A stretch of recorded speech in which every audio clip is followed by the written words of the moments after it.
শিবানী দেববর্মা,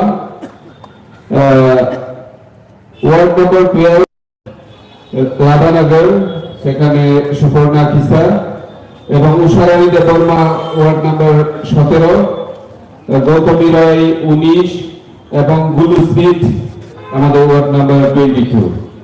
ওদেরকে সবাই এই আগরতলার সুনাগরিক বৃন্দকে আমি অনুরোধ জানাতে চাই,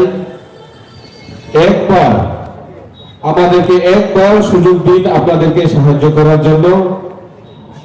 আমরা বিশ্বাস করি আমাদের গোপালগঞ্জ নেতৃত্বে ত্রিপুরা কথা জন্ম নিয়েছে। ত্রিপুরা যে একটা আঞ্চলিক রাজনৈতিক দল, যে রাজনৈতিক দলের কোনদিন এবং কোন সময় কোন জাতি এবং কোন ধর্মের বিরুদ্ধে নই।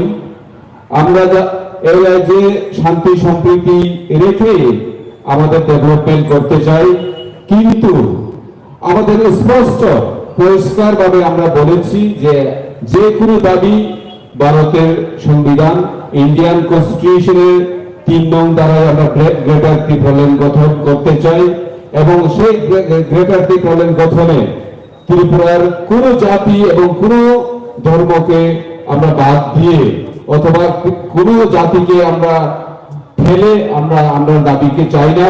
আমাদের দাবি টোটালি সাংবিধানিক বিষয়ে, এবং আমরা ত্রিপুরা রাজ্যের আমরা ত্রিপুরা সারা যে সাংবিধানিক অধিকার যে পাওয়ার কথা সেইগুলো আমরা দেখছি সচক্ষে, আমরা সেগুলি পাই নাই।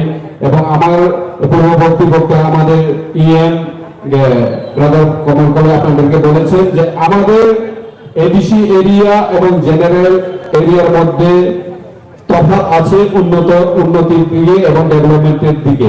সব দিকে শিক্ষাই বলুন, স্বাস্থ্যই বলুন, রাস্তায় বলুন, পানীয় জল বলুন, সবখানে কিছু ডিফারেন্স থাকে।